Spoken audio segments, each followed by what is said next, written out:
We have many, many people out there that know how to manipulate this system, so therefore justice is not really justice. You can, as your story tells. Well, the bottom line is, as I say, I was framed by a district attorney, a state trooper, a judge who allowed them to lie and hide evidence. I mean, this is not my opinion. This is all documented. Not one person has challenged one thing I've said in that book. And when on my appeals, when I put them in, the trial judge told some of the cutest lies you wanted to meet, and the Honorable SJC, the Massachusetts Supreme Judicial Court, they stepped in and they covered for him and they lied, and that's all in there. And if anybody challenges anything I say, I have a website, bumbeef.com. Go on there and challenge me. You can, and I will respond. But the entire case against me was a lying junkie who they swore, the Honorable Prosecutor swore he couldn't be rewarded for his testimony.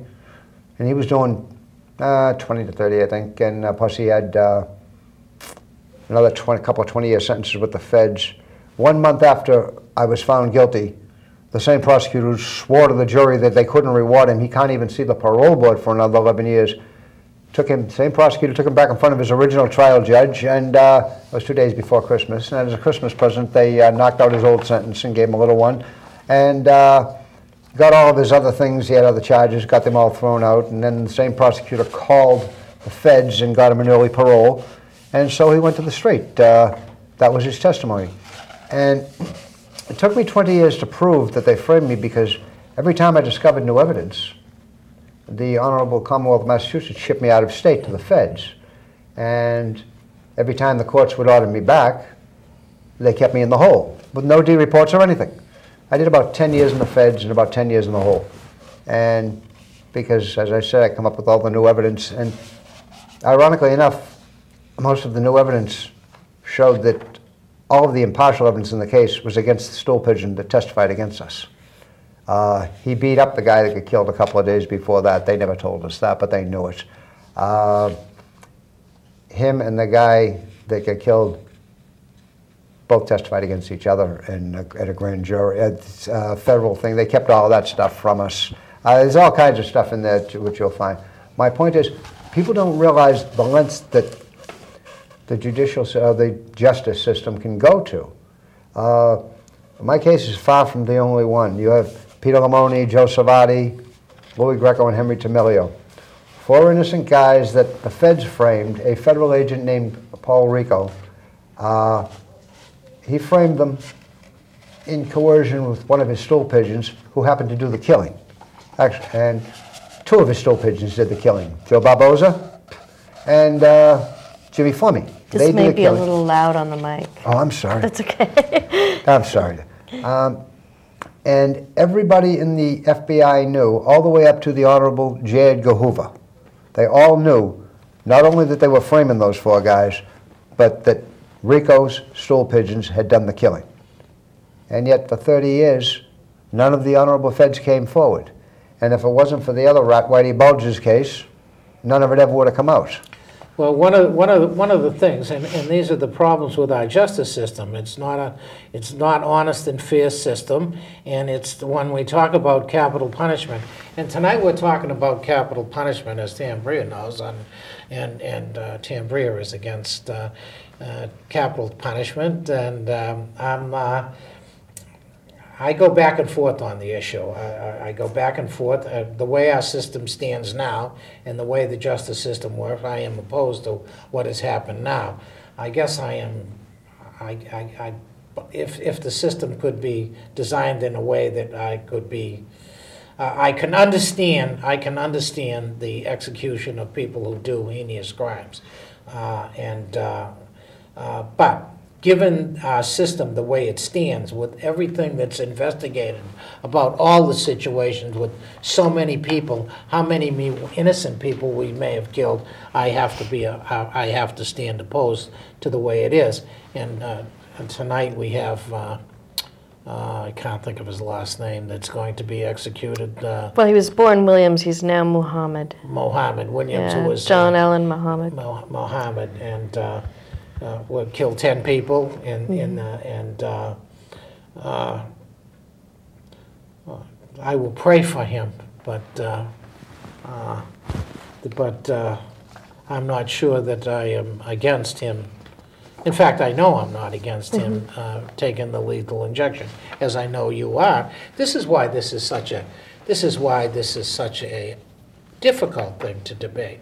Right. Okay, as you know, Stevie, one of the things I want our audience to, you and I know that when we were young guys, we were a tough, and may have got off track, and we never cried about the crimes we committed or got caught for or did the time for. You do your time. You do your time. As you said, you're a bank robber, I was a robber. We did our time for it. However, to be framed is especially for a murder you didn't do, which is the worst that you could be, to have, and I personally know, to have somebody like Bobby Fitzgerald.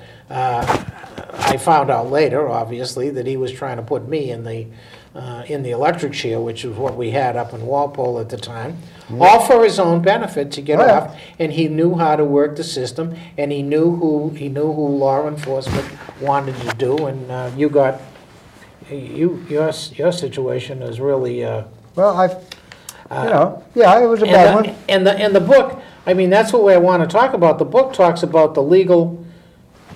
The way they can do it. But there are so many others. As I said, Lamoni and them. There's a guy named George Ricefeller. Not many people have heard of him. This case goes back to the late 60s. And there was a payroll robbery of some sort. I don't remember that day. And they grabbed two guys for it. And one of them was a friend of mine from Charlestown, Silky Sullivan. And they grabbed this guy, George Ricefeller, as his co-defendant. Well, as everybody knew, they didn't even know each other. They were in Charles Street Jail, and a guy had to introduce them. Okay, fast forward.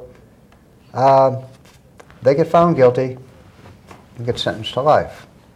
But they did go for the death penalty. Well, a couple of years later, Silky got cancer, and he was dying in Walpole. And in his deathbed confession, he told the priest, Judge Ricefeller had nothing to do with it. I'm not going to tell you who did, but that's the bottom line. He had nothing to do with it. Well, the priest knew him that no matter what kind of a rogue Silky was, he would not lie in confession, and certainly not in his deathbed confession. The priest got into it, and he went looking and looking and looking. It took him a while, but he tracked down a retired homicide cop who admitted that they knew that Ricefelder had nothing to do with it. But as he said, look, we didn't find out that Ricefelder had nothing to do with it until after they were indicted. And we thought, if we drop the charges on him, it'll hurt the case against Silky. And they wanted Silky off the street. He was one of those evil stand-up guys. He wouldn't rat on anybody or anything like that. So they went ahead and they tried him and they found him guilty. But here's the point. At the sentencing hearing, they still tried to give Ricefelder the death penalty. A prosecutor tried to get a death penalty for somebody that they knew was definitely not guilty. I consider that another classic example of why there should not be a death penalty. So you're saying, and again, and my call is, if you want, you can call in now. We wanted to start that. So one of the things is you're talking about, because I know you make the point about Delahunt, is for political expediencies, for headlines and everything. In my case, okay, which was your case. I mean, because it was at the time when the politics of Massachusetts, what was happening in the prison system was changing and everything else like that. Prisoners were starting to be heard of what was going on in the abuses. We had already had Titicut Follies and the abuse with this stuff. It was a political football, if I remember. Well, it was more so with Delahunt because Walpole reportedly had the highest murder rate of any prison in the country. And it was under his... Yes, but it also had the lowest conviction rate. None. That's right. It had a zero conviction rate. So and right at that time, the Norfolk County people tried the wrong people for killing Albert DeSalvo, allegedly the Boston Strangler. He got dead in Walpole. And they tried the wrong guys. They tried them a couple of times and couldn't get a conviction. That's right. Now the media was all over it. Why can't you get a conviction? Why can't you get a conviction?